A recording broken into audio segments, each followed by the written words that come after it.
Hello.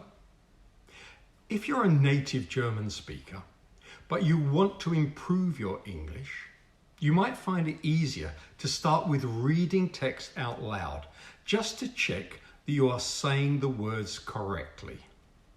So let's start with the basics. All letters have two parts, the name of the letter and the sound it can make. As an example, let's look at B, the letter B, as in bee, the insect.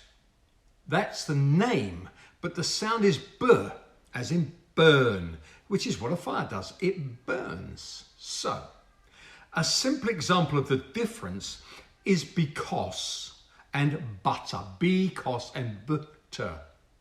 And as for see, as in the sea, or as in I can see, the sound is k, which is curb, curb, the edge of the pavement. Now, a very important difference is the pronunciation of words that end in E. In German, you always pronounce the E, but in English, you never do. For example, the German word for a bottle is Flasche, ending with the sound of the letter E. It's not the name E, it's E. Now, butter is the same in both German and English, but there is a difference. In German, the word is Butter, with a capital B. All German nouns begin with a capital letter, but it's not usually true in English.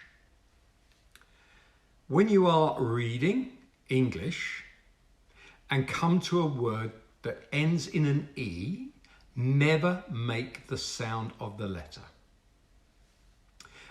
A perfect example is the word R-O-U-T-E, root. It spells root in English and in German. But in German, it's Rute, with a capital R and the sound of E on the end, Rute. Now look at the English verb have and the German verb habe. The English is not have, but have. So never ever say the E on the end of words in English. Now, I said before that all nouns in German start with a capital letter, but not normally in English. This is because in English we have two types of nouns, regular nouns and proper nouns. Proper nouns are the nouns that serve as the name for a specific place, person, or thing. Proper nouns always start in English with a capital letter and include personal names, for example, John and Carol, titles, Mr., Doctor, place names, London, Berlin, names of companies, Apple, Tesla, names of organizations, United Nations, and the titles of books, films, songs, and other media.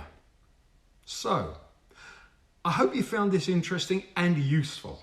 You can check my other videos on learning English where I focus on the problems, the most common problems and mistakes which people make and how to put it right, how to avoid them.